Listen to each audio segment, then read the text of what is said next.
All right. Hey. Welcome back. Welcome back. Hello, everyone. Uh, all right. Well, this is episode 15 of the update log. We're going to kind of jump right into it. My name is Rob. I am the host of the update log. Joining me, as always, are Matt and Greg, my two co hosts, sounding boards, and, whatever else I need. If he doesn't know the answer, we'll make one up for you. Yeah. That's usually how it goes. Pretty much. They're the fall guys, so if anything goes wrong, it's on them. But yeah, thank you guys for coming in. Welcome in usual suspects. We got Brodicious. I think he's lurking at the moment. Got Aramania, and to all of the new folks and those rejoining us. Thank you guys for coming. I know the last couple of weeks have been a little bit hectic. I mean, we had Greg leaving us for Gen Con, which I'm sure he'll regale us with some stories from that good time, and take care of some personal stuff. Oh, Matt just disappeared. Not a problem. Hopefully he didn't leave us for good. But yeah, now we're back to our regularly scheduled program. And yeah, today we're discussing AI and its place in gaming. Yeah, it's not a. That's right, Armani. It's not a stream without some technical difficulties. That it is not. You're back, Matt. Welcome back. Welcome back, dude. Yeah, for some reason, I didn't even disconnect. It's just like that Streamlabs link. It just decided to be like, oh, no, you're out. Like, oh, Yeah, okay. Guess I'll just have to rejoin. yeah. It's like you're not in proper uniform, my friend. You have to leave. He's the bouncer at the door did not see your name on the list. Yeah, now we're not sure why it likes to do that, but sometimes it just does. Streamlabs. Yeah, it really does. Gotcha.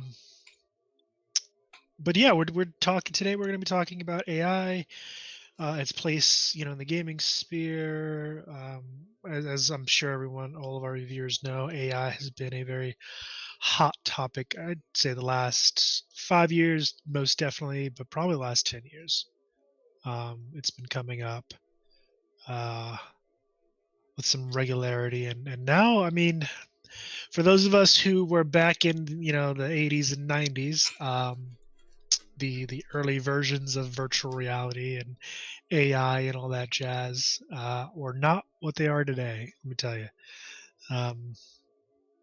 But yeah, kind of getting into the topic at hand, AI within the gaming sphere, most notably within the TTRPG space. And I'm looking at you, Dungeons and Dragons. Looking at you.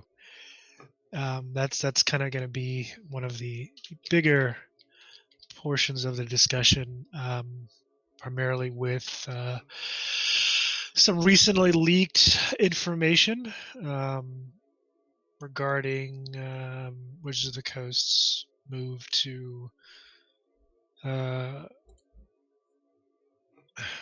should I put this? More digital. DMing? Yeah. DM-less DMing of games, moving to a more digital platform as opposed to the in-person and hard copy options that they have been doing for the last 40 or so years. Got to change with the times, I guess, right? Quite frankly, I couldn't agree more. Like the first step to that was kind of like the virtual tabletop platforms, like say Roll20, which, I mean, as far as that goes, that I think is good that was introduced because that connects a whole lot more people. I mean, we don't live anywhere near each other, so we need a platform like that to be able to play. But they're taking it even a step further than that with Oh, this yeah. whole thing. Yeah. So, for those of you who don't know and are kind of new, I guess, to this particular bit of news. So, back in January, there was a situation with Wizards of the Coast. I believe the actual term is the OGL 1.0A. Believe that's what it is. I think so. The guy, and again, I apologize if I'm incorrect in that, but basically what that amounts to is back in January there was a revision to the Open Gaming License, or OGL, that was previously put out by Wizards of the Coast. And what that allows, and why that's important, is it allows third-party creators, guys like Cobalt Press, and similar, to create content with the D&D IP, and kind of add their own homebrew stuff, and in a way make it unofficial content. It is homebrew. A lot of this stuff is homebrew stuff. People have come up with subclasses, races, campaign books, but it's not official content. Hence the official unofficial content. And that was, that was in place. God, Greg, I mean, how long? 30 years at least. Well, no, not quite that Not long. that long. Okay. Close though. The OGL's been around, gone through a couple of modifications for quite a long time. Yeah. Long enough that most of your smaller studios that are associated with D&D got their start through using that OGL, and the partnership with first TSR, then Wizards of the Coast. Yeah.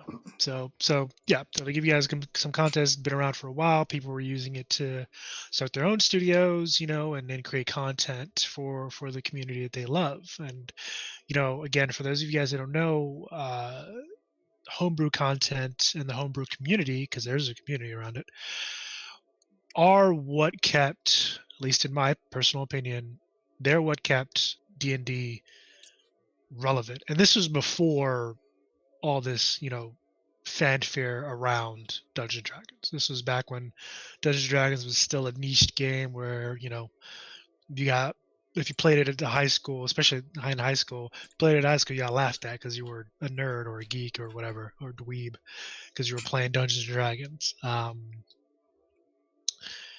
So that they were the lifeblood of the game.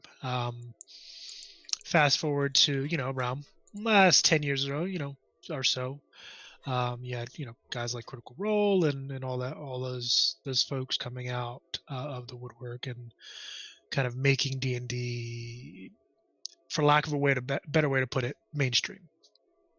Now again, kind of going back to the original point, the OGL was changed in January of this year. Now I'm not going to go into all the details because that's a whole big hoopla. But for those of you who are interested, I do encourage you to go take a look. There are plenty of content creators who have put out work regarding the OGL and what it means, and all the kind of ruckus that came from that. But one of the big things that did come from that, and that a lot of the community is aware of now, is Wizards of the Coast's internal project, or one of the many that I'm sure they're working on, but with regards to their own in-house virtual tabletop. So think Foundry, think Alchemy, think Rolls20. But this is purely coming out of Wizards of the Coast. It's their own thing for future iterations of Dungeons and Dragons. There's been a couple big points about it being subscription based. Yeah, I mean, what Matt put in the the chat. Basically, it's a meme now. It's yeah, you made this. No, I made this. Think the Spider-Man one when it's the two Spider-Mans pointing at each other. Yeah, it's pretty accurate. But one of the big things aside from D&D working on their own BTT, a couple things that came out of that were subscription. They're moving potentially again. That's the word on the grapevine is they're trying to move to a more subscription based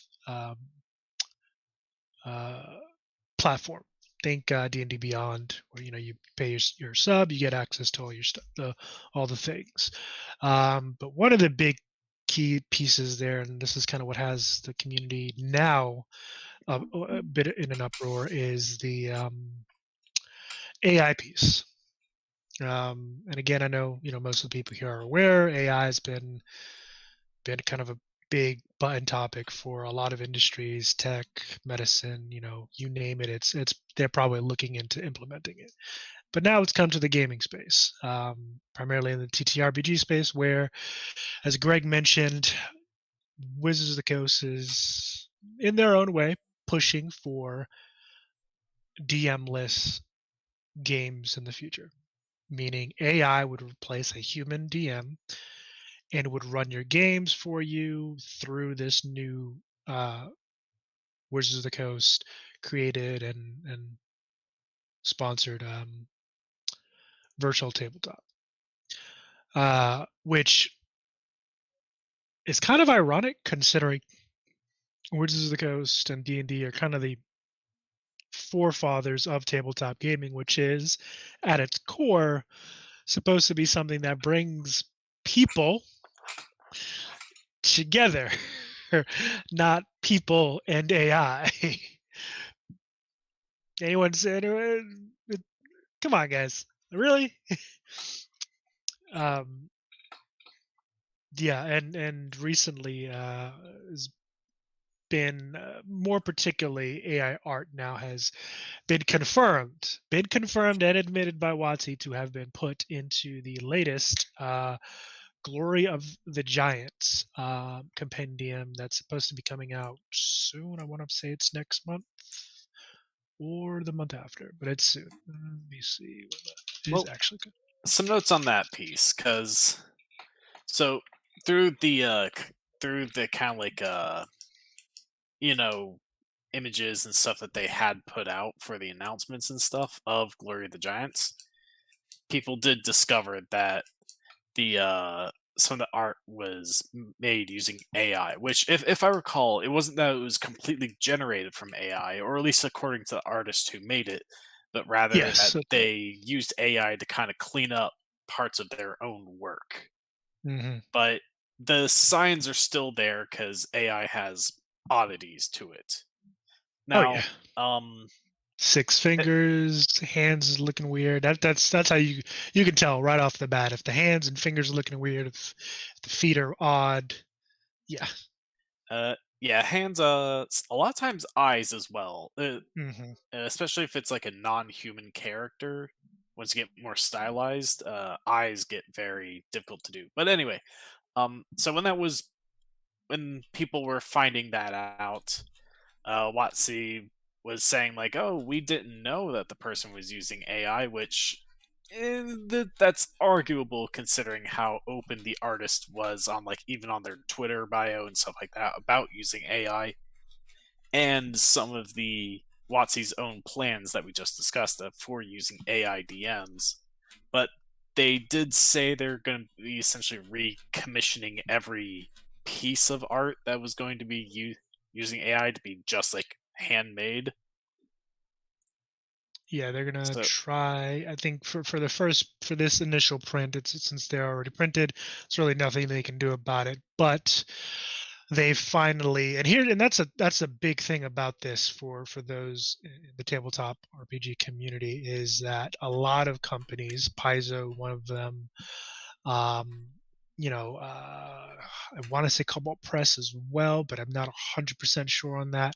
But most of the companies have been very vocal, very upfront, and very quick to be like, no, hey, we're not having any AI art in our stuff. Period. Some more so than others. And yes, there was a key indicator there, that the fact that the Wizards of the Coast didn't speak up about it, mm-hmm. and the platforms that they are very connected with such as Roll20. Yep. And They're I'm pretty sure they're pretty connected with Foundry as well. They have some integration there. But yeah, pretty much every WotC and everybody kind of really connected to WotC have been pretty quiet on the topic of AI art and AI content in general. Now, the general consensus from the community is, to put it bluntly, it's because WotC has a stake in AI and AI integration at the very least in their game in Dungeons and Dragons because of the virtual tabletop that they're planning on pushing out, in the next couple of years, and the fact that they're pushing to move to a more digital platform. And I, for one, am disappointed, but not shocked considering the situation with the OGO. That was kind of the first, I think, for a lot of folks that loved D&D and the OGO was really the first eye-opening indicator of a serious shift in at least the business practices of Wizards of the Coast and, by extension, the parent company Hasbro. And I'll be completely honest with you. As has been explained to me, from a business standpoint, it's it's a smart move, to a degree. To a degree. Because again, it just depends on how you look at it, and from a strictly business standpoint, I mean, they're identifying a gap and where there's a need, and most players can speak to this, and DMs. I mean, it's still challenging to bring together groups of players.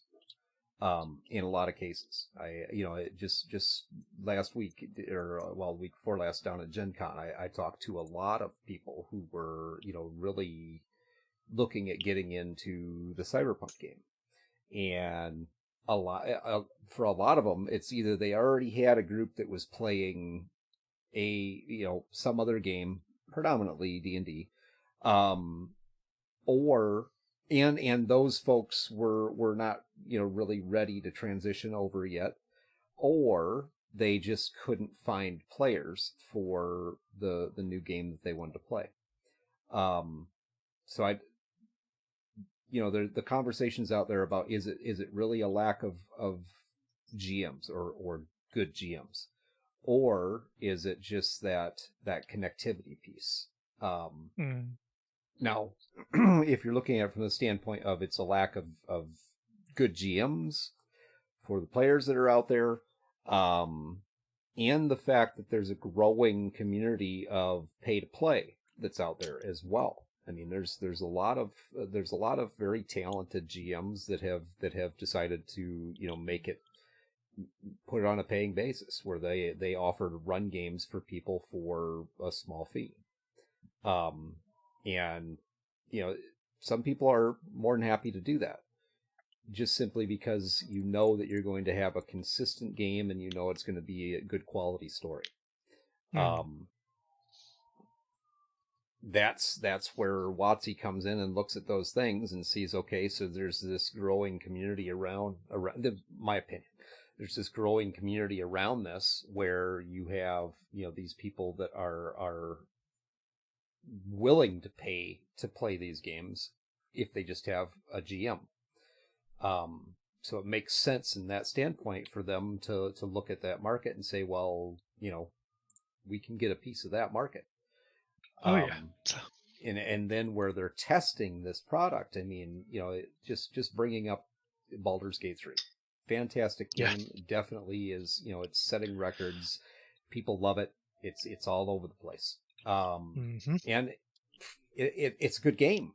Fantastic game. It also has an AI DM, or what we're calling an AI DM. Yeah, Uh, that's I, gonna say I wouldn't use call air that AI use air DM. quotes there. I'm But putting large air quotes by that because everything in that game is pre-baked in there. yeah, This I'm AI isn't gonna come up with a different solution. Like, isn't gonna come up with different responses based like on the same thing like an AI would. It's all yeah, the same stuff. yeah. Mhm. Again, and if anyone from Larian Studios is listening, ever hears this, this is not a shot at you guys. We love the game. I think all three of us here have played the game. I'm playing it now. Fantastic work across the board. You guys definitely set the bar um, for games in the RPG space coming after you. Fantastic. 10 out of 10 across the board. Um, and yeah, we'll put air quotes next to AI because I mean, even the AI we have now, it works within a box. It's not. It's nowhere near the fluidity and creativity of a human. I obviously that's where people are trying to go with it, you know. But we're not there yet. However, and what Greg was getting at is,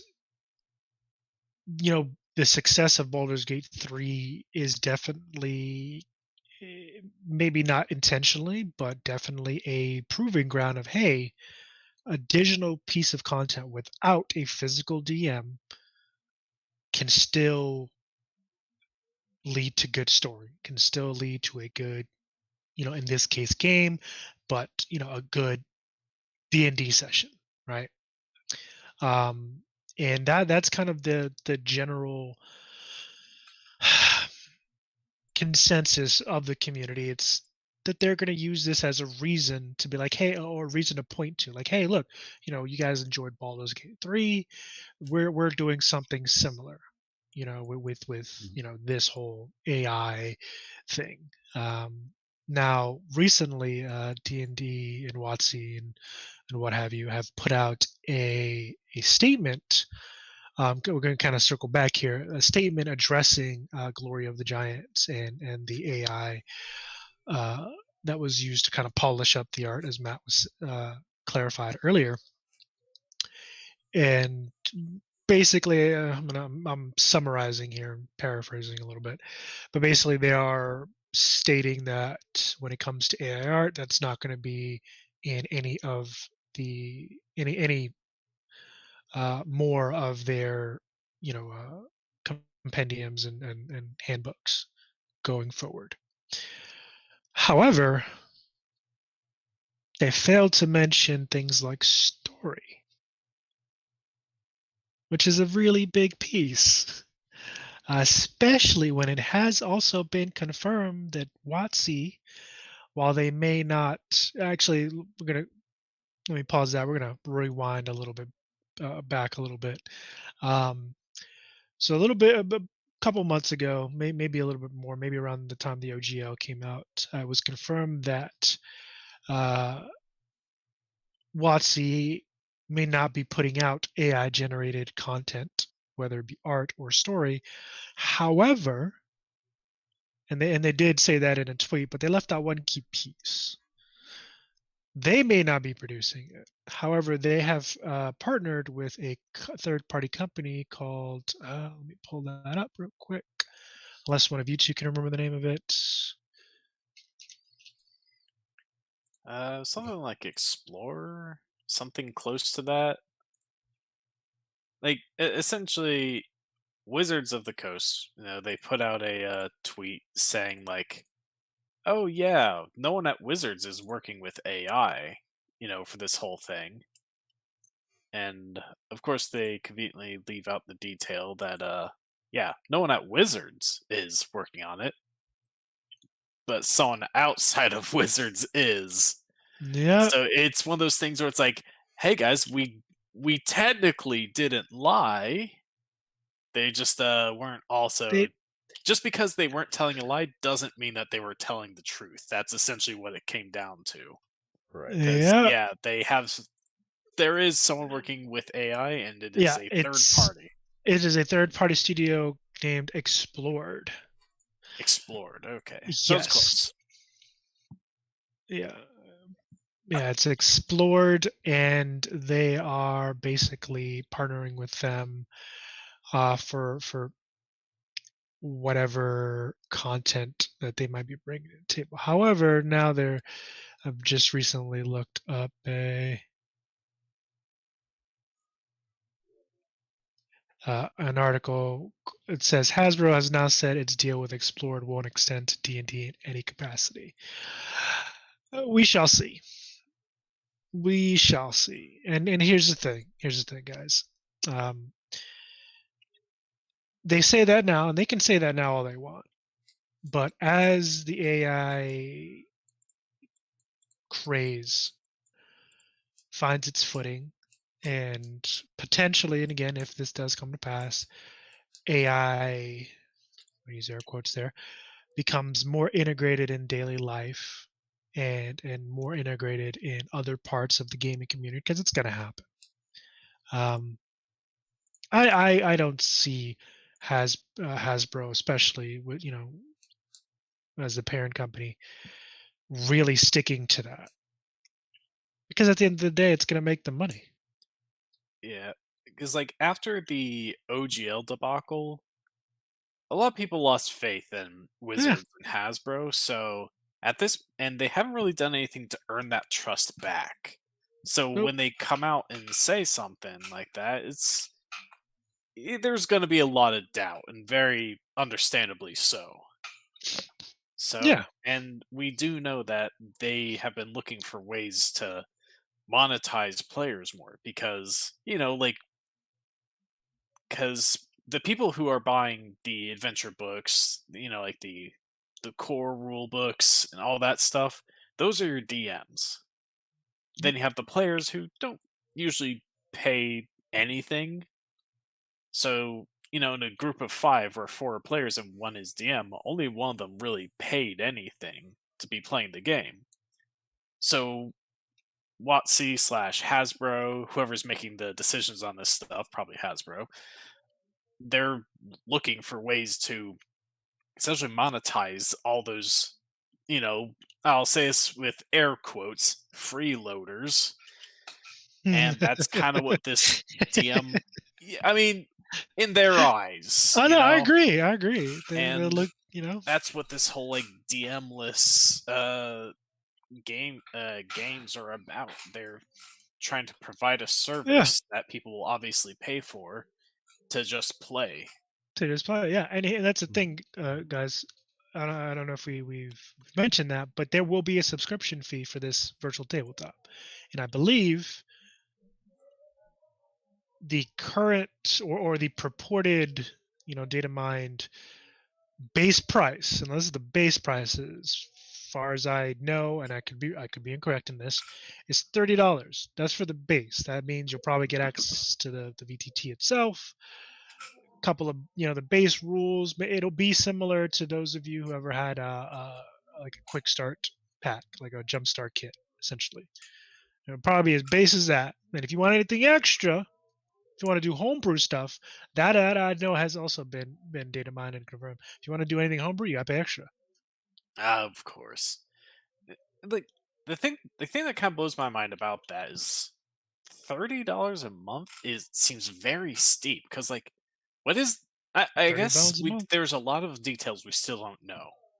But like if we go off of like the usual the usual tradition, which is like you have your weekly game, like paying $30 a month for that, like 4 sessions, for for only that you're only going to use essentially one night a week.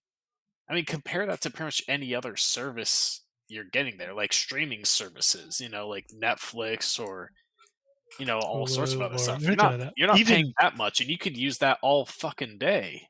Yeah, even like, it's kind of ridiculous. The pro subscription to the pro subscription to Rolls20 is, I don't know, Greg, you have one. I can't remember what the price is. It's like maybe $100, maybe a little over $100 for a yearly. It's a little under. little under $100. Little under? Okay. Yeah. So yeah, 100 bones for access to all of. Obviously, you do have to buy your compendiums and the games that you want to play Roll20, but you have access to all that. And Roll20 is always putting out free stuff for you to try, giving free stuff. But yeah, it's again a way to monetize it. And again, I know this may sound counter to our disappointment, but from a business standpoint, okay, yeah, I get it. You guys are trying to fill a need, and I'm actually going to push back on you on that, Greg, because a critical need, as they put it, you're stretching it a little bit, guys. You're really stretching it, because yes, our DM, like myself and Greg, we DM our private games, and yeah, DMs are by and large a rarity in the tabletop community. It's for those of you who've done it, it's a lot of work. It's a lot of work. It's a lot of prep.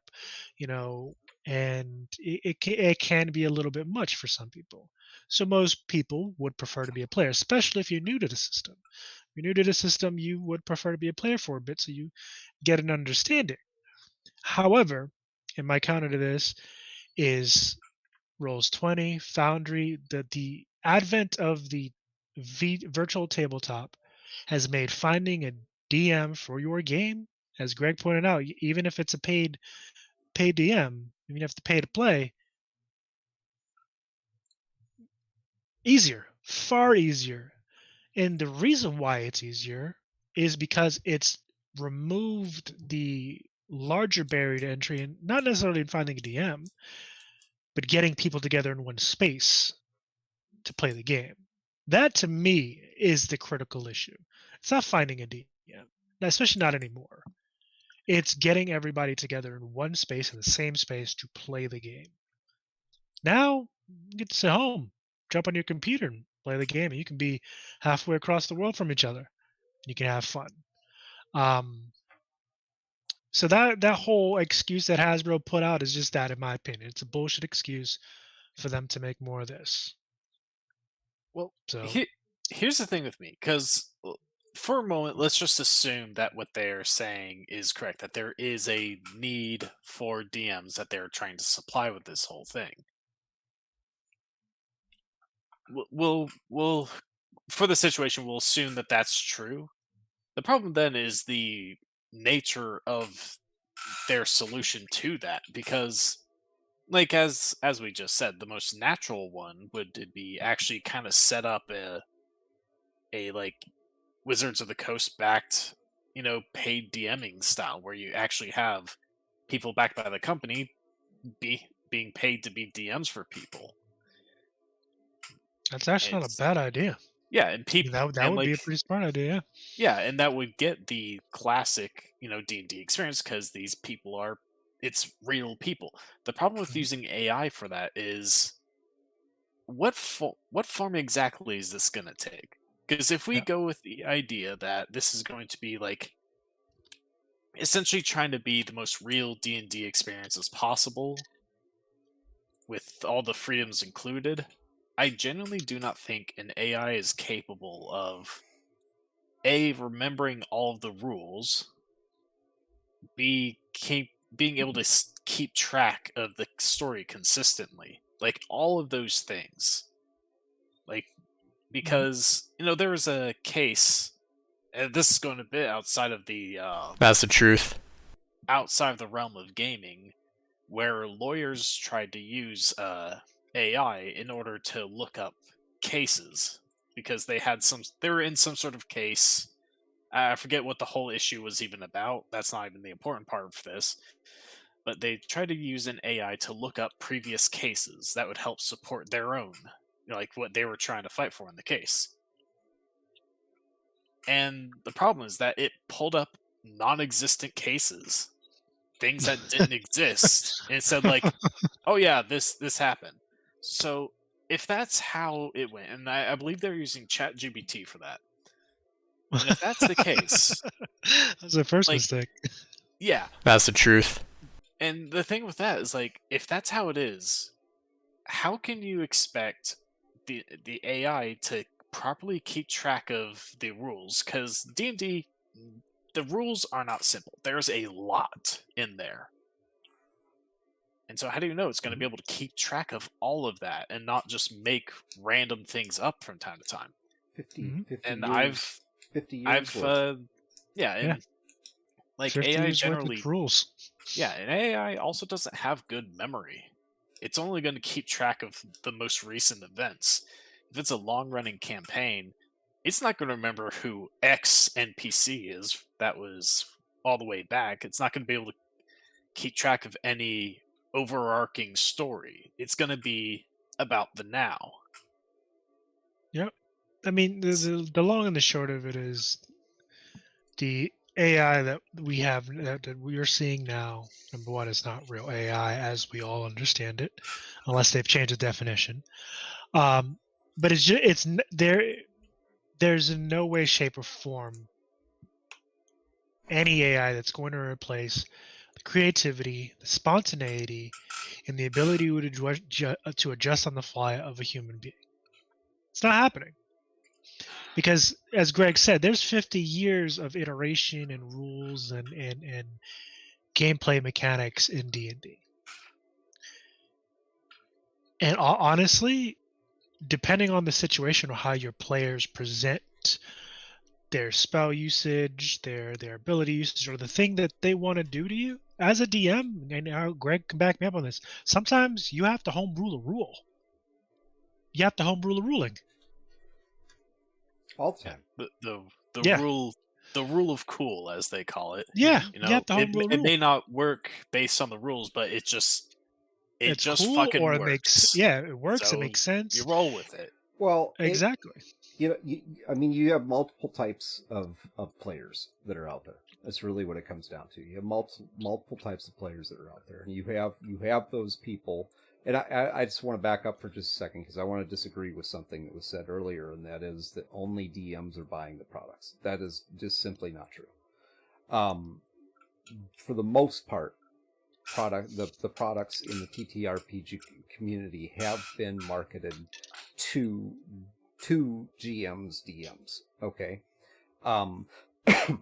but everyone has the potential to be a DM or a GM. It really just comes down to, do you want to make the commitment to do that? And I think a lot of people, like younger people, I think especially when they first get into the TTRPG world, that's kind of your pinnacle piece. You want to run a game. You want to get to the point where you can run a game. And then it's, if you really take a look at that by different circumstances, depending upon the life the person has. Someone who enjoys RPGs, storytelling, but has a career, a family, all these other things that demand their attention, they're probably going to look at that DM role and be like, well, I would like to, but it just don't have the time to right. commit. It doesn't make sense for me to do that because I don't have it, Yeah.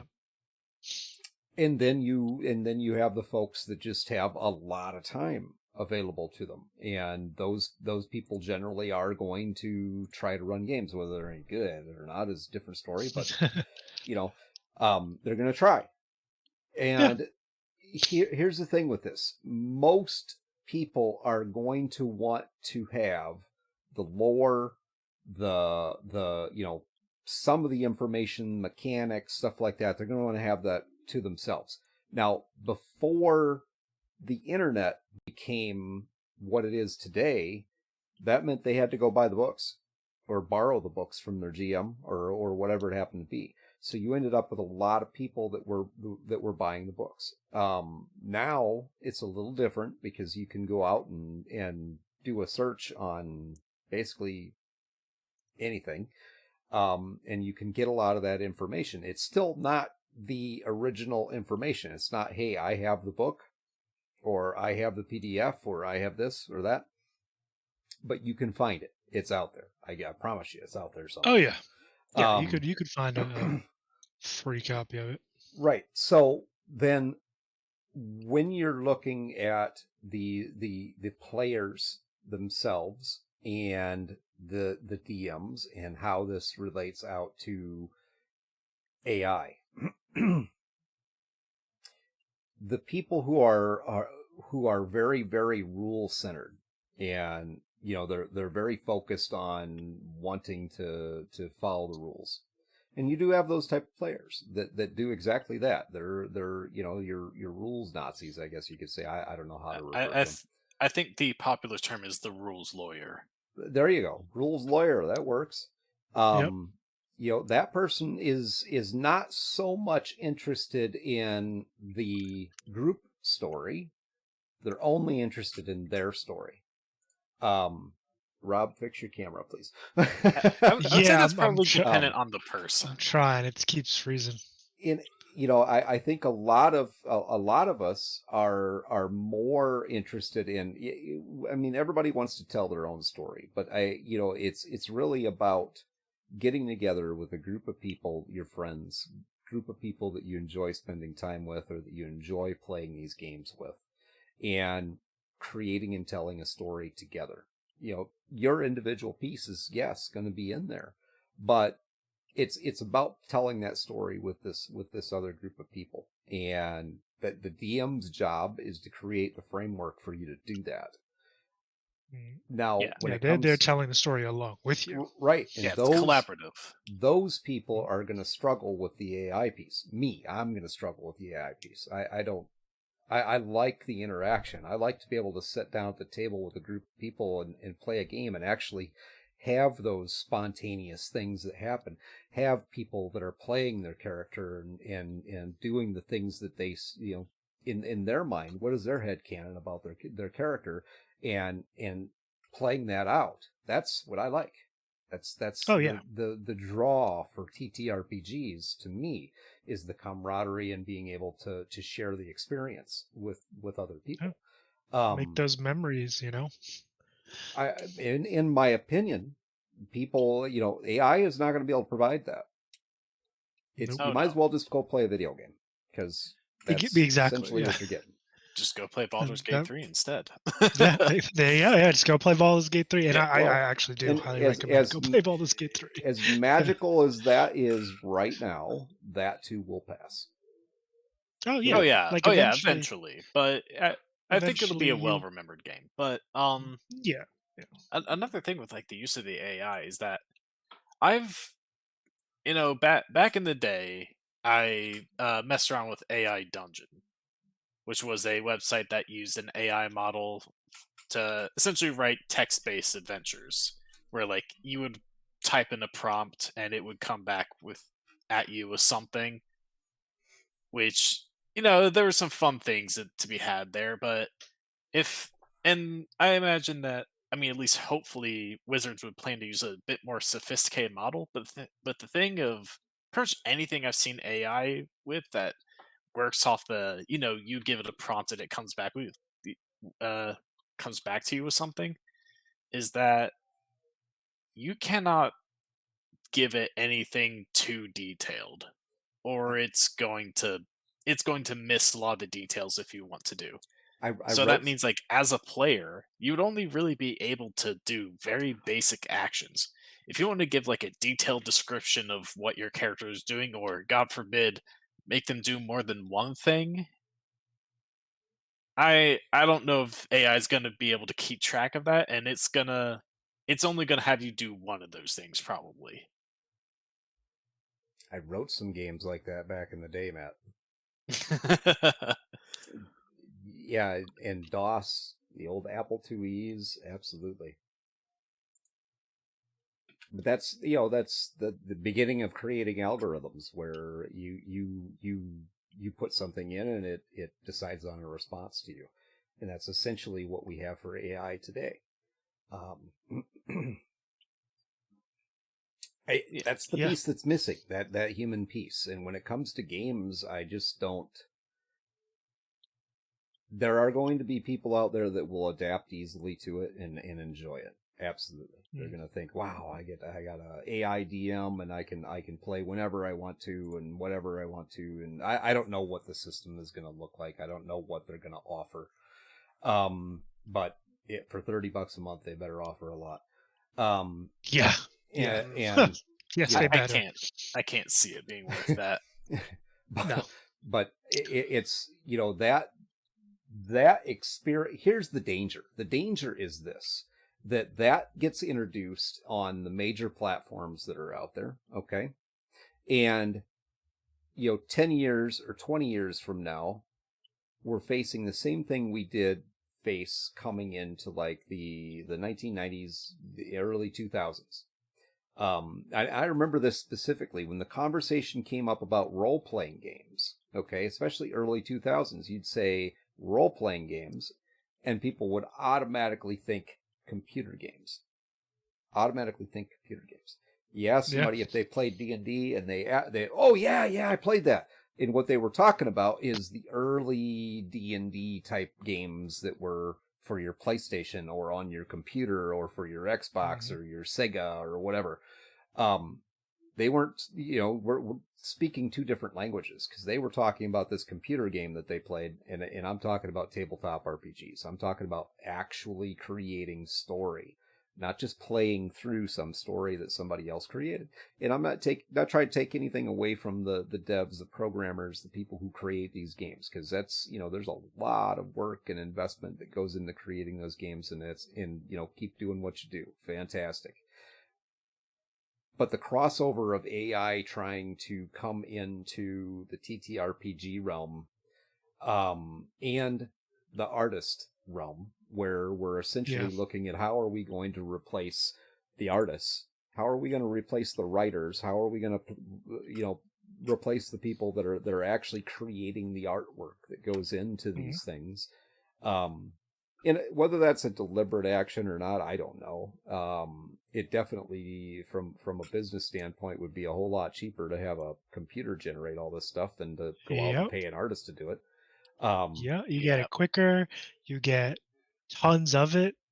And actually, I'm gonna piggyback off of what you just said, but go ahead and finish first. One last thing I want to throw in there really quickly is, when we're talking about the disclaimers that some of these platforms have put out regarding AI generated stuff. On one hand, it is absolutely to support these communities, to support the publishers and the artists and the people who are out there that are you know, working to generate this content, which is what we do. Absolutely. I think it is, but it also is in part because these platforms understand one thing, and that is that with the advent of the AI piece, and the more of this stuff that's getting pumped into the system, getting pumped into the market, the less relevant they become. Yeah. 100%. 100%. And to piggyback off of what you're saying, it's not just the AI DM, it's not just the AI art, but now with ChatGPT, it's being used to actually pump out stories, like campaigns. And I cannot remember exactly what company it was. I think it actually might have been D&D Beyond or something along those lines, a company along those lines, that they got content submitted. And it was sent. I mean, they got tons that flooded. It was basically AIs just flooding in content, and it was across the board terrible. One bookshelf. Yeah. Because like, one bookshelf. It was across the board. It was just trash. And they had to revise their policy on AI submitted content, because it was just terrible. And to their credit, they actually took a pretty firm stance on it. But again, it comes down to, you know, they identified it as being an existential threat to their business, because it is. Oh yeah, because I mean, it's not just companies who want to try to make use of AI for a quick buck. There's a lot of just regular people out there who are also looking to do that. So you know, a lot of AI models are very easily accessible to, you know, just you and I. So a lot of people will get, like, say, just ChatGPT and use that to generate some story content, and with very little oversight from themselves, try to sell it off. And that, you know, we put that on a storefront, and you're And because it's so quick and easy, you just pump it out and pump it out and pump it out. All of a sudden, the market is being flooded and with low quality stuff. You're all right, Garrus. And that very much harms everything, because then the things that that like real people actually made, putting in the man hours to make something real, that gets buried. Oh yeah. You know what? I got a quick example I want to throw out for you guys. Okay. And it's not directly related to the gaming industry or anything like that, but there is a book. Okay. So the fires in Maui happened 5.5 days ago. All right. So they're still, at this point, they don't even, the body count's still going up. They haven't had a chance to actually get into a lot of the areas that have been destroyed. Guess what? There is a fully written, published book called After the Fire that is on the market right now. Wait, seriously? Of course there is. Talking about the Maui fires. Yes. After you go out and buy it Maui right fires, now. While there's 5 still going. days. 5 Damn, days. that rider must have been chugging Red Bull and That's going. That's just the point. It's it's not a writer. It's an AI. Oh, I know. I'm being facetious because of course it's a fucking AI. What? Wow. Yeah. That's ridiculous. And it's a whole book. Yeah. That is, like, a whole novel about it. You're gonna have to say that. That's absolutely ridiculous. And honestly, give me one 1 thing second. that sucks. One thing that sucks the most about this is because right now the two main areas that AI is being used is writing and art. Yeah. And if you've been paying attention to both those industries, suffering. the people who work there have already had a very tough time. Artists, I mean, I'm sure if you pay attention to the artists, there's always that just thing of the starving artist just barely making ends meet. They have a lot of trouble as it is without having to taking resort their fucking job. without essentially having to go to not safe for work art, because that honestly that is kind of where the money is for commission art. Yeah, it is. let's be honest. Especially the weird fact, the furry art. For some reason, people into furry art pay top dollar for their art. It's a little ridiculous, but yeah. Welcome in, Garrus. Don't worry about being late, man. And we're just to kind of go back a little bit here and kind of let our listeners know what our chat's been saying. So Old Man Garrus says you cannot forget the speed to market by using AI. Obviously, lower costs, full ownership of the artwork and IP. By going with AI-generated materials, the public backlash yet again is making companies take a stance that is going to give them more reason to raise costs and offer premium services like $30 a month for the AI-run D&D sessions. And yeah, Garrus, you're completely right. Make no mistake about it. This whole Matt push outed himself as a furry, by the way. No, okay. You spend enough time on the internet, you hear all sorts of things, even if you don't go looking for it. All right. I mean, he's not wrong. Rule 34, folks. Yeah, you're gonna find stuff like I wasn't looking for that, but here it is, and now I know this. I can't. My brain is stained with this information. Yeah, but Garrus is 100% correct. Let's call it what it is. This is, and again, the three of us, and I'm pretty sure anyone who's even remotely been paying attention to this situation can look at this from a business standpoint and see, hey, this is the right move. And I'm going to put an asterisk next to it because, in my opinion, it's the right move if what you're offering is bringing value to your customers. Me personally, I think this is WotC, this is Hasbro spitting in the face of their customers with that kind of shit. Because you're not bringing value. Not at all. And even Harper says, apparently they are struggling with AI writing in school. Yeah.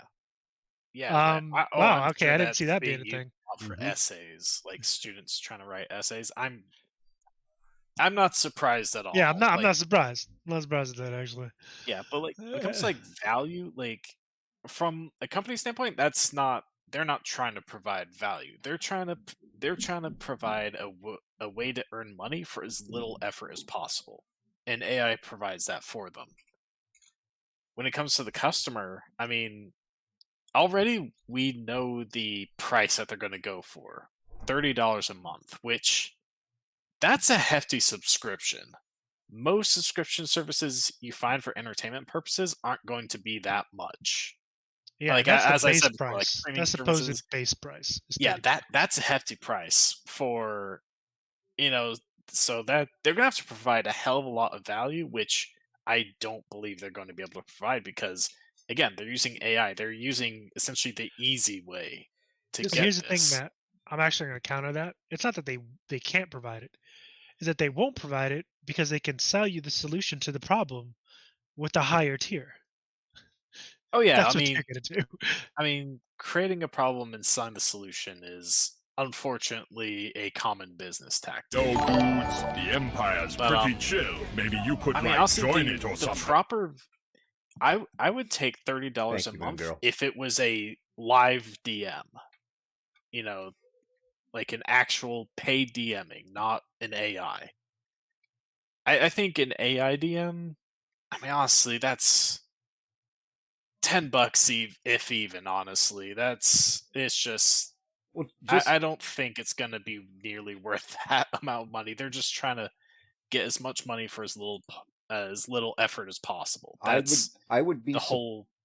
I Go would be ahead. I would be very surprised if, because I mean this hasn't been rolled out yet, and the it's still in the pre-planning stage. They're probably well beyond, they've got a pretty good idea where they're going with this, but Mhm. the pre-planning stages in that $30 price tag, I would be really really shocked if they unrolled this with a $30 price tag. I really would. The early conversations in any new product development piece, you're going to talk about what is the value add to it, and you try to place a value on it. And they may be looking at how do we build this so that it appears to be a $30 value. So when we market it, we can put it that way. You see infomercials like that all the time, where they're saying $999 worth of value for $39.95. I mean, Yeah. okay, whatever. I don't. That would shock me if they unrolled this and said even $29.99 a month. There's just. I think if they do that, the program itself will probably fall flat on its face. It's kind of like a few years ago they rolled out a big like a millennial edition something, and tried to sell a huge box set for like $1,000 or something like that, and I think I remember that. Yeah, I think I know what you're talking about. right. Well, they completely lost their ass on it because nobody would buy it. I mean, it doesn't matter what's in there. It's $1,000. That's $1,000. Yeah. I mean, How did that look like spending $1,000 on that thing? Yeah, I think I know. Yeah, it was like a like you said, a kind of a big box of different items pertaining to the game and things like that. Garrus is commenting on this, and I just want to bring that up because I see the $80 a month price tag with weekly sessions, and here's the thing with this: they're paying for a real DM. They're willing to pay that because the person that is the people they're playing with, I'll put it that way, are providing value. And it's value that they feel is worth $80 a month. And that's great. I do not see an AI being able to, or what we're calling an AI, let's stick with that terminology. I don't see it being able to provide that kind. I don't see it being able to provide $30 a month worth of value. Yeah, no, not even close. I not even close. All you gotta do is surprised. look at ChatGPT and the content that they've put out. I know some one DMs. bookshelf or something. Yeah, I know some DMs right now that are running games like on Roll20 that are running games that are well $15 a session once a week, so not quite $80, but I mean they're doing all right with it. So Big facts. Big Moon facts. Girl brings up Moon a Girl good here, point. big facts. The problem with AI is that they cannot predict human behavior. Hell, even like human This- DMs can't yeah. predict what their players will do. How's a robot supposed to DM? You know what? That's Yeah, extremely a good point. And like that's why literally the argument right there. It's like Yeah, and how do you expect it? And again, we'll go back to what Greg said. We'll call it what it is. What we're calling AI, because it's not really AI. It's a program that is fed a bunch of examples and fed a bunch of parameters, but they can still only act within that box of parameters. Just call it what it is. Ain't nobody got AI out there. All right, nobody does. Because in the day that real AI happens, either one or two things is gonna happen. There's gonna be a new richest person on the planet, and it ain't gonna be Elon Musk or well, you never Terminator. know. or we're gonna see Arnold in the shades and a leather biker jacket. Okay, that's what's gonna happen. And we're gonna have to find John Connor somewhere.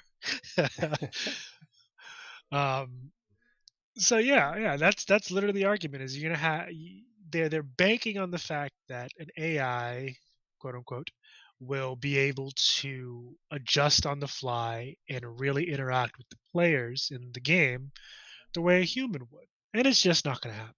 It's not going to happen. It is what it Yeah. is.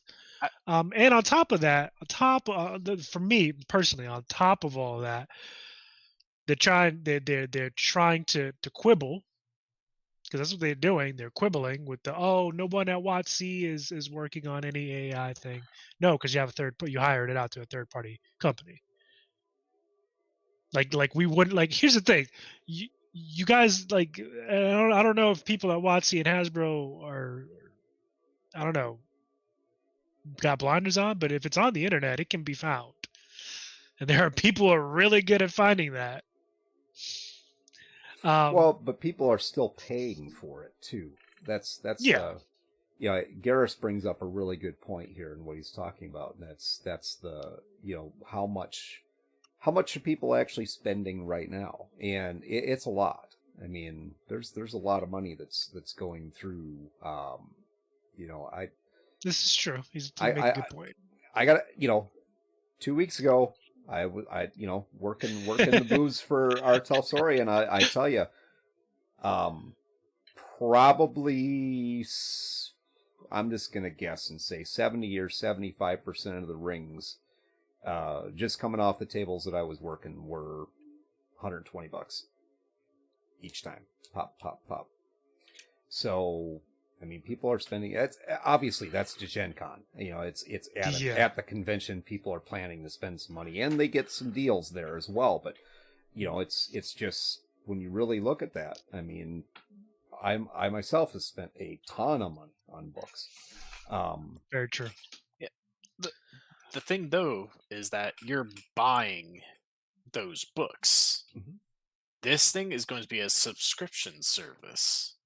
$30 a month, and right. that's I mean, honestly we don't know yet what all it's even going to give you access to, as far as access to the books and being able to create or even look up things. For all we know, you're paying $30 a month, and the most you can do is create a character. You can't really look up information in the rule books besides simple. Or you besides, get the basic rule book. The basic rule books, like how to stuff. play, but you're not going to be getting anything like the core books or anything like that. We don't know how that's going to look yet. Oh no! For $30, they better give you the player's handbook. Well, At the very fucking least, the player's handbook. I mean, even then, $30 a month. I mean, as Garrus was just saying, $40, $60 for a book. $40, $60, you have that forever. The $30 subscription service, you have that for 2 months. Right.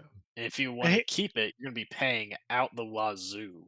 And here's the thing, and Garrus, you're bringing up very good points, and I will totally admit that you're right. You're right. And then just for our listeners, So, in Old Man Garrus's opinion, here's why this will work. As a DM, we buy the core rule books from D&D and pay, $40 to $60 a book, and that's about, MSRP. He's correct in that regard. And then we go to like D&D Beyond and we buy the same exact material for the same price. I'll argue it's really not the same price. It's usually a little cheaper, but I see your point. Just so we have it accessible, and apparently that's the same thing with Magic the Gathering, for those of you who don't know, which is also under the Wizards of the Coast umbrella. And his next comment is WotC sees that we're willing to pay for a platform to make things available online, so why not have a DM available at premium to do the same thing? And Moon Girl responds, basically, if they want to do that, hire human DMs, which I can agree with. That would actually be kind of cool. That would be kind of cool. Let's see. And I mean, to sum it up, Garrus is pointing out a very, very key piece is convenience, and he's not wrong. I mean, he's not wrong. While we may disagree with the way WotC's doing, if they pull this off, it will offer a convenience. I mean, even if it's a steaming pile of shit, it'll still be convenience. And human beings are lazy. Oh yeah, there's a reason people pay for pizza delivery, even though they could just pick it up themselves. Yeah. And yeah, there is a price for convenience, and a lot of people are willing to pay that. Uber. That is for Uber. sure. Uber. Well, Uber sometimes, because sometimes you may Uber. not have a ride for yourself. And True. unless you're calling the drive Uber Eats. having a ride instead of Uber Eats. Uber Eats, Yeah. man. You don't need to go anywhere. Just somebody else can do all that. Honestly, if you have the money, and the access, you don't ever have to leave your house. Pretty much. But yeah, people will definitely pay for convenience. But again, it's a question of $30 is a steep. I'm an service, introvert, so but I couldn't handle that. They're gonna have to provide some damn good value for that, which I guess we'll see what they do when it eventually comes out. I'll be very surprised if this AI DMing is at least halfway decent at actually like being able to work with players and remember what's even going on. Yeah, because here's the thing with like the AI stuff. Like you said, Matt, it's gonna have to remember all that. So where's they gonna store all that memory? Now, granted, memory management and servers are becoming a lot better, much better, quicker, all that jazz. Like the technology, the hardware, it's there. So I guess the money that they're gonna make, they can start investing in a bunch of servers, because that's probably what they're gonna need to do all the whole AI stuff if they haven't already.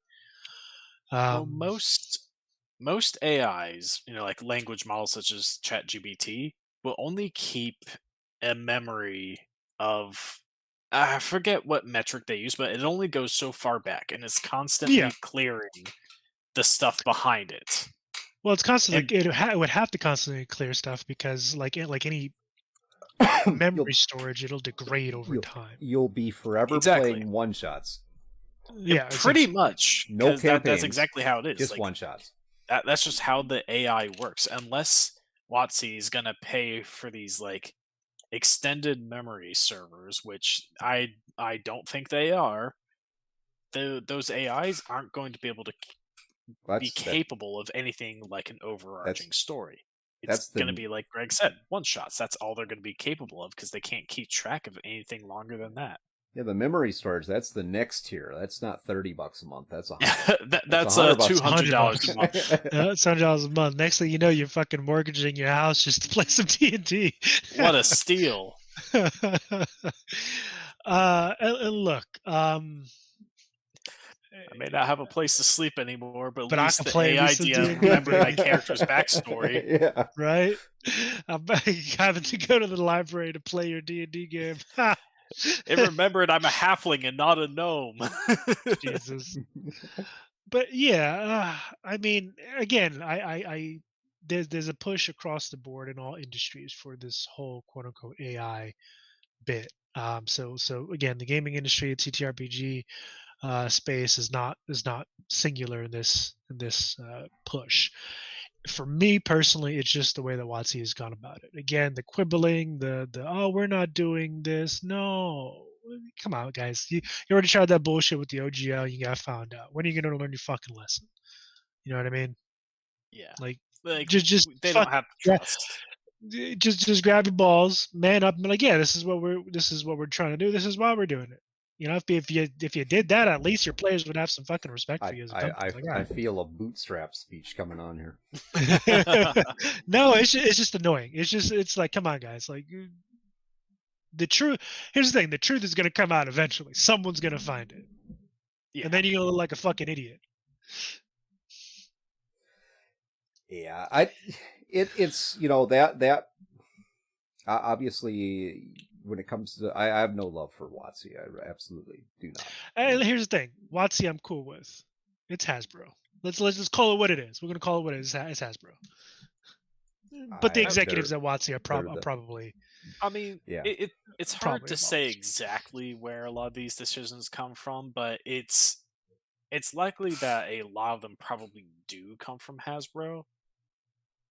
It's just a question of how easily the people at WotC go along with it or not, and I think that's something just that we can't really know.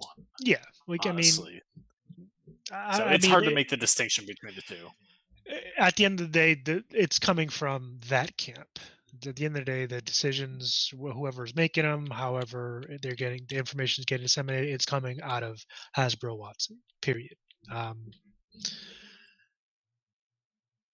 Thank you, Garrus. I'm gonna do that. I'm gonna do that. That's follow the money, baby. Follow the money. Yeah, old man Garrus said, look at their financial report. You can get a lot of info from there. Yeah, I mean, honestly, that's how people are probably finding out about all this stuff that WotC would prefer to keep hidden. And Moon Girl says, to be fair, I think this is coming from people higher up that have never played and just see a chance to make money. They think they understand something that they've never played and or run a game. And I think to a degree you are correct, Moon Girl. I think, again, obviously, with Hasbro being the parent company, a lot of these decisions are probably coming from them. And again, as a business, it's to make a buck. It's to make more money for your business. That's a big thing. Go ahead, Greg. Well, I was just gonna say, here's the thing with all of this right now, and we're picking at WotC or Hasbro or whatever. Yeah, we really are. And I'll admit that. That's okay. WotC is the Blizzard Activision of the tabletop industry. That's the thing. They're turning into it. They're really turning. It's like, what did they do now? It's really is. It's sad to see. It is very sad to see. But here's the thing: what is going on right now? And I think it probably started before the OGL conversation. Mm-hmm. Because there was some information out there considering the balance sheets for Wizards of the Coast was struggling, going through some hard times, basically, I guess. Oh yeah. Basically the TTRPG, the actual print division of their company. Here's the thing.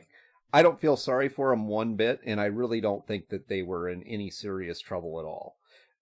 Because they're a monstrously huge company, especially when you start looking at Hasbro, which is multiple billions of dollars worth of sales every year. Yeah. They're huge. They're on the TTRPG or on the print side of their business, they had lost. Now, lost is air marks here, 80 million or 88 million in sales. Okay, now that was offset to a large degree by the digital sales piece, which had grown D&D Beyond. Yeah, considerably. Yeah, I mean, big.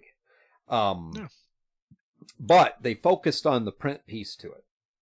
And if nothing else, when you start looking at, an $80 million, obviously it's going to be earmarked as a loss. It's a drop in sales, probably a drop in market share. And I'm just going to focus on this for a minute.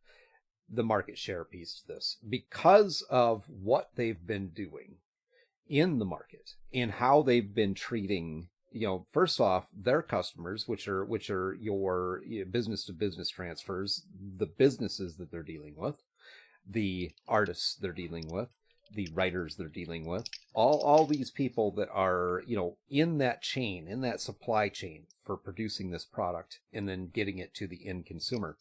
Because of how they've been dealing with these people, that business is shrinking for them.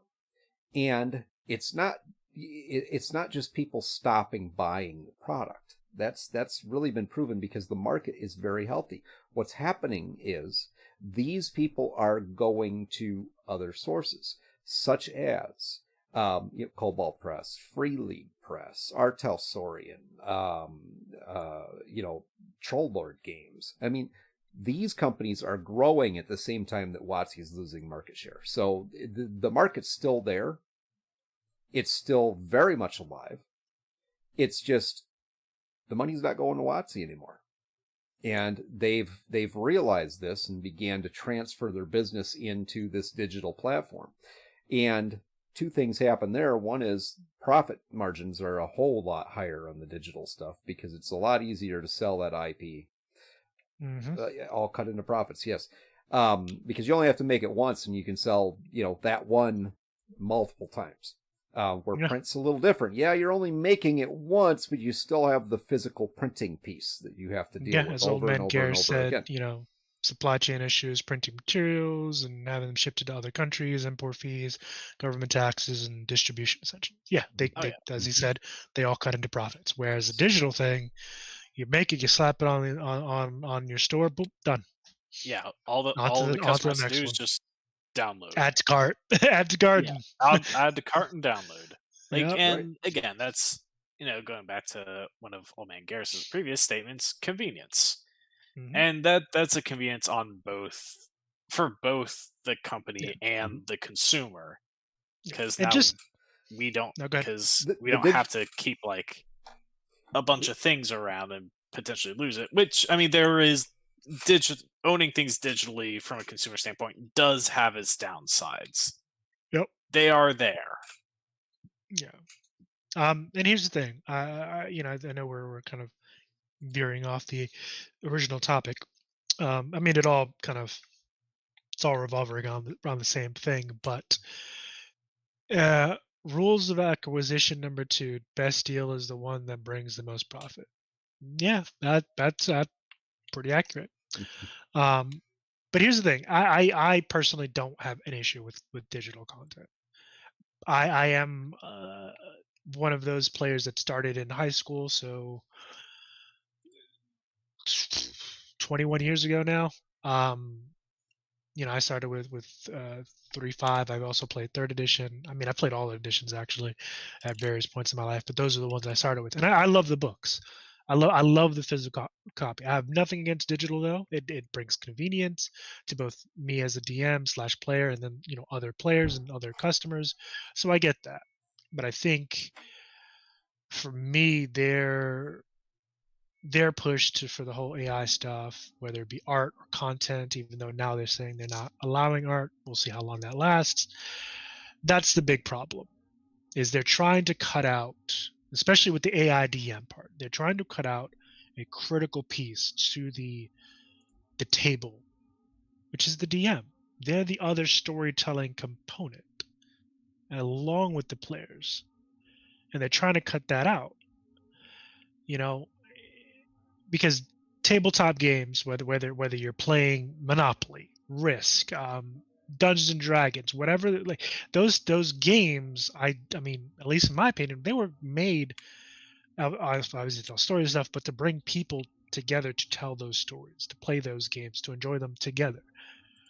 And when the pandemic happened, we kind of lost that because people weren't gathering. So virtual tabletops emerged, even though there were some, for those of you guys who don't know, there were virtual tabletops even before there were virtual tabletops. I mean, anyone who has Steam can go to Tabletop Simulator. People were playing games that way, or in chat rooms. That stuff existed way before, but more mainstream. Roll20, Foundry, Alchemy, those tabletop virtual tabletops. they allowed people to do the whole tabletop thing a lot easier, but they kept that human to human interaction. And for me now, this whole push for the whole AI or DM-less games and AI DMs, that you're fucking up a good thing. What's fucking next? AI players for a yeah, DM who wants players? right? AI players for a DM who doesn't want to deal with real people. Like, what the fuck? Okay, I would actually be interested in seeing how it would go, because it'd be like, because it's like, what are they doing? Doesn't make any sense. But then, like, as a DM, like, I'm sure that's already a relatable experience. Like, what is this person doing? That doesn't make any sense. They're not paying attention. This is totally random. They like, were they paying attention? Brandon to the Wolf. story? It's how different would AI players be from regular players? Oh, it'd be interesting. I have no doubt. Welcome.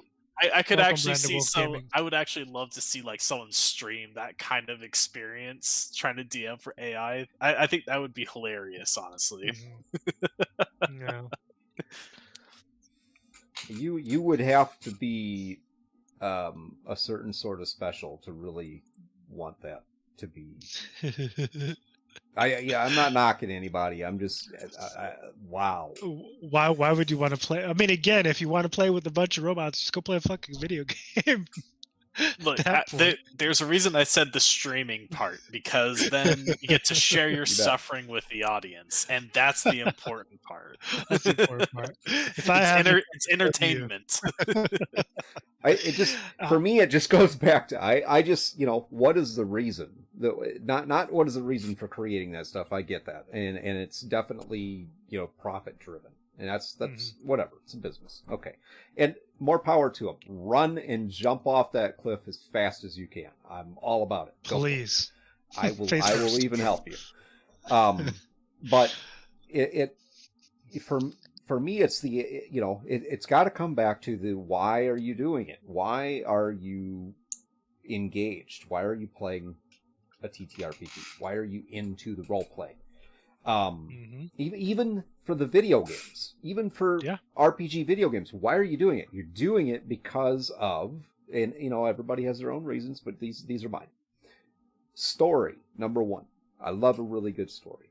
Two is the camaraderie. The multiplayer online style stuff for video games, the TTRPGs, it's camaraderie. I enjoy not only the good story, but I enjoy sharing it with other people. Yeah. And you're going to have ones that you like more than others. That would be the politically correct way to put it. But that's the important piece to me. Mm-hmm. Yeah. Agreed. And it's creating those stories with people and then sharing that. Oh, remember that time you did this and that and that? Like, that's what we want. You can't do that with an AI.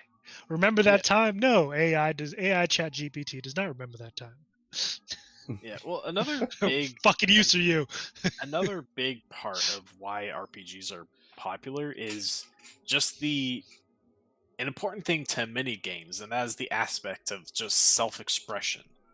Because there's a reason why people love different outfits in a game, or like creating different builds in the game. It lets the person look how they want to look, play how they want to play, and there's no freer medium to do that than, as far as playing games goes, than RPGs like Dungeons and Dragons and others like that, because the very nature of TTRPGs is freedom, practically, because of the human DM being able to roll with things.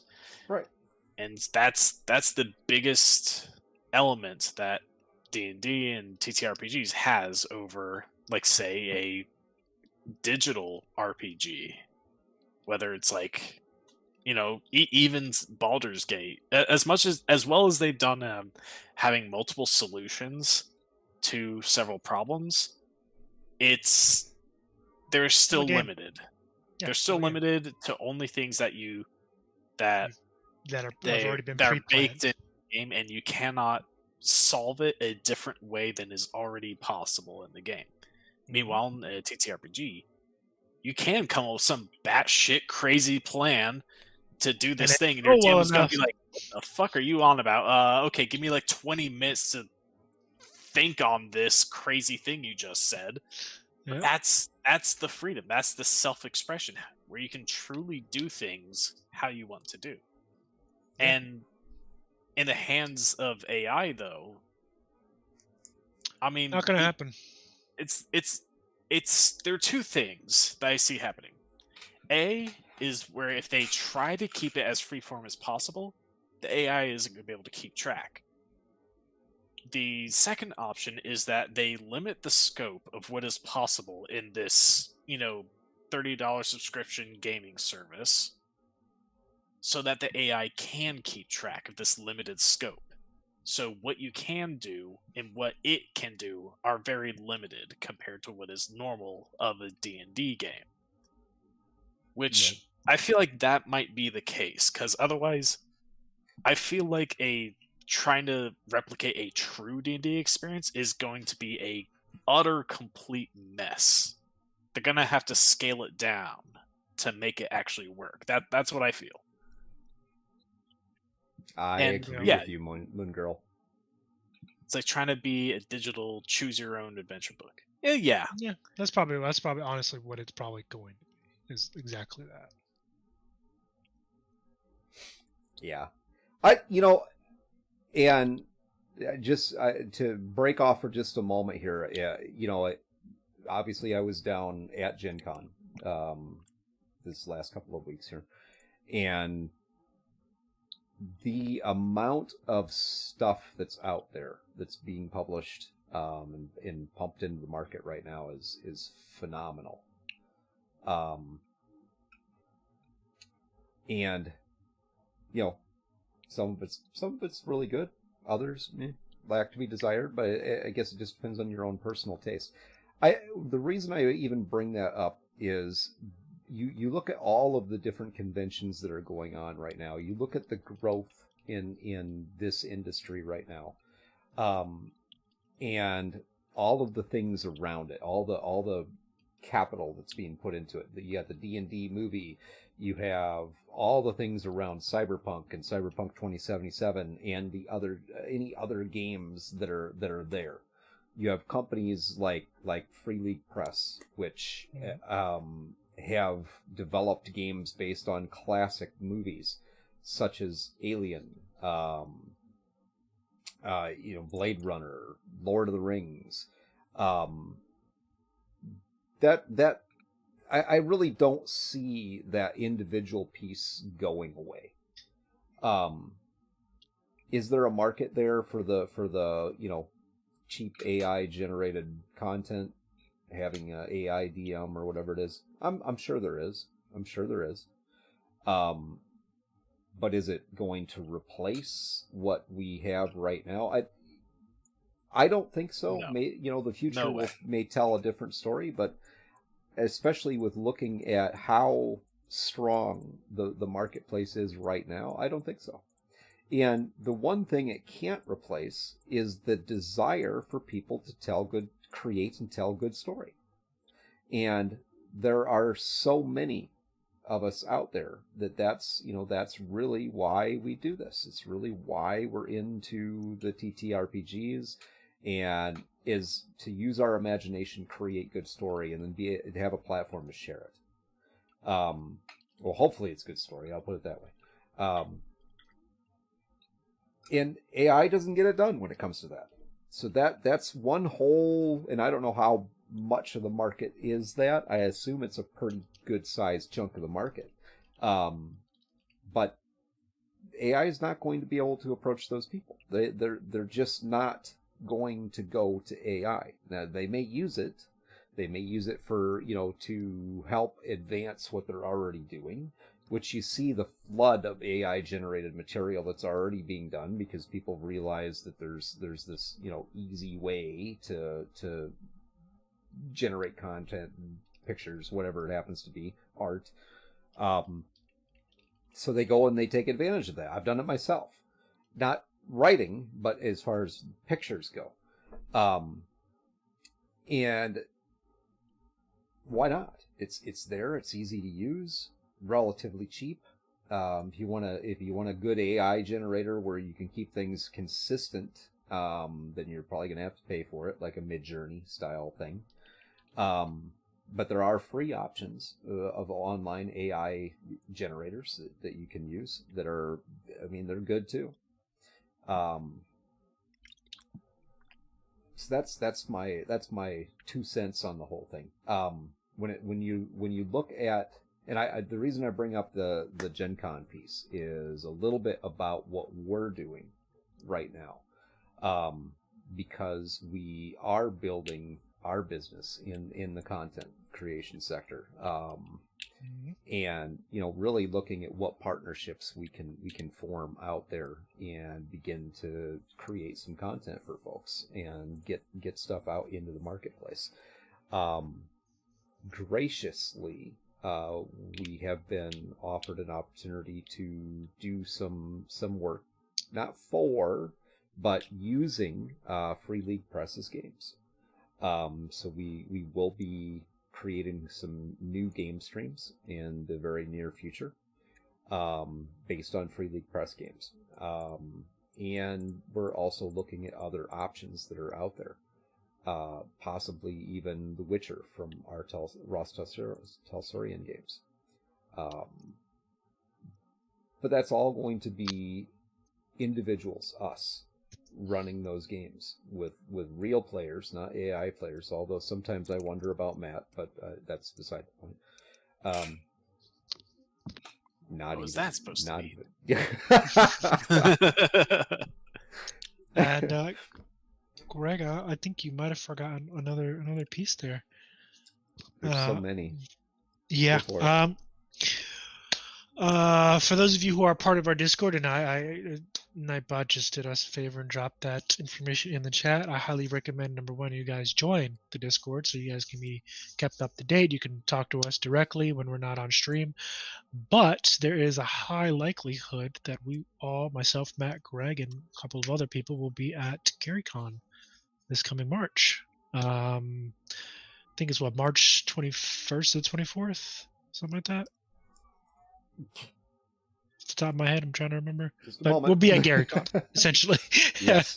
March 21st through the 24th, yes. Yeah, so yeah, we will be at GaryCon next year. And hopefully we'll see some of you guys there.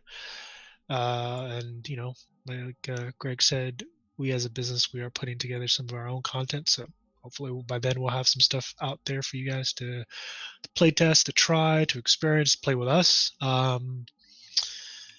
But I believe... Well, go ahead. We will probably... I'll make this commitment right now and say we will be running some virtual games. Yes. During GaryCon. There's a couple other events that are coming up soon. I'm kind of on the fence for, haven't really decided what to do with that yet. But the idea is that as far as GaryCon goes, we'll be supporting GaryCon, which we already are. And part of that is simply because it is the 50th anniversary of D&D. And D&D is where I started out, and most people, I'm going to say, probably started out in the TTRPG realm. And so 50 years celebrating Gary Gygax and TSR and the creation of D&D, that's a big deal. And we actually were talked to by the promoters of GaryCon to be an official sponsor stream for Cyberpunk, and Mike Pondsmith is going to be at GaryCon, so we will be there to support him as well as Cyberpunk, and hopefully we'll also do something revolving around the update log as well. where we can Yep. get some people in and talk with them, and possibly even do a live stream right from GaryCon, which would be fantastic. That would be fun. And I suspect that that there's definitely something in the works for that. And as we get closer to GaryCon and as things kind of fall into place and solidify, you guys will be kept up to date. Again, go ahead and join that Discord. Links in the chat and our YouTube channel as well, and our TikTok.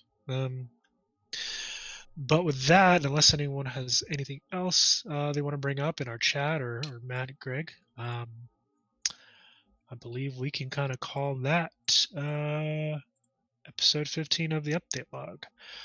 But before we close out completely, Greg, if you want to drop info on our Friday stream. Yes. So currently we do 2 streams a week. We do the update log, which you guys are here for, really the industry insider piece. And then every Friday we do a Cyberpunk stream, which is based on the Cyberpunk Red universe. It's called the BOR, so it's our own homebrew creation using the Cyberpunk universe.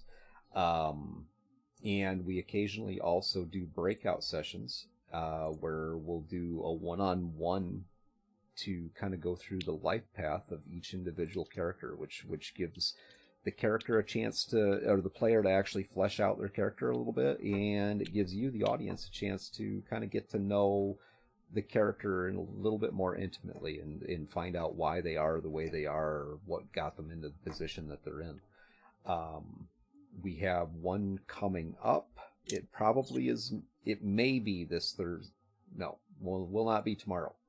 Maybe next Thursday, for Paradox and her origin story. So, and I'm really looking forward to that one, because she is, pardon me here, but she is one crazy bitch.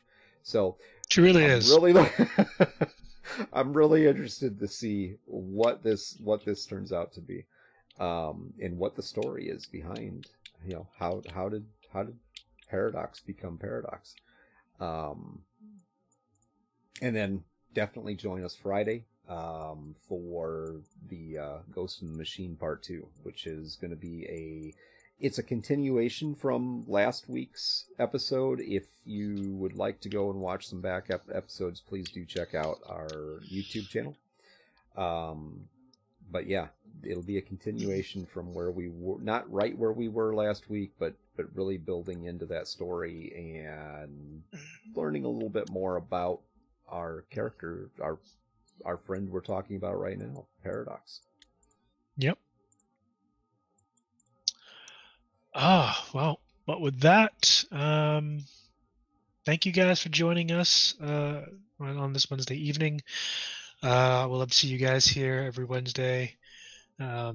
Please join that Discord. That way you guys can keep in contact with us when we're not on a stream, and we keep contact with you and tell you about all the wacky things that we hear about in the industry. I do have one more thing I want to add real quick, Rob. Yeah, no problem. And it's something that we've been talking about for a little while, and I just want to make sure that people are aware, our audience here tonight is aware. For some of the games we're going to run, what I like to do is I like to bring people in for basically short parts in the story. I don't like to play all the NPCs all the time. So I like to make it open for people who maybe just want an opportunity to, not have to be on a full 3-hour, 4-hour stream, but maybe just jump in and play a character that is integral to the story and be the person behind the character, versus having me being the person behind all the characters. So if that is something that you would be interested in, please do join the Discord. That is the prerequisite. You have to be part of our Discord. And from there, we will be doing some interviews with people to see, if there's a spot where you could fit in. Yep, jump on the update log. Although maybe, hey, if you want to come jump on the update log as a guest, feel free. again, join that Discord. But yeah, come play one of our NPCs and bring a character to life with us. But with that is the end of episode 15 of the update log. Thank you guys for coming out tonight, and I wish you all a good evening. I'm gonna find a place for us to raid into real quick. And I think my dog is snoring. I don't hear it. Wait, actually, I think I do. Actually, I think I am gonna send this over to Lord Gisamba. Yeah. Good old meatball. Yeah, she's adorable. Yeah, thank you everybody for being here tonight. It's a fun episode. Yes, see you guys Friday. Adios. Have a good night, everybody.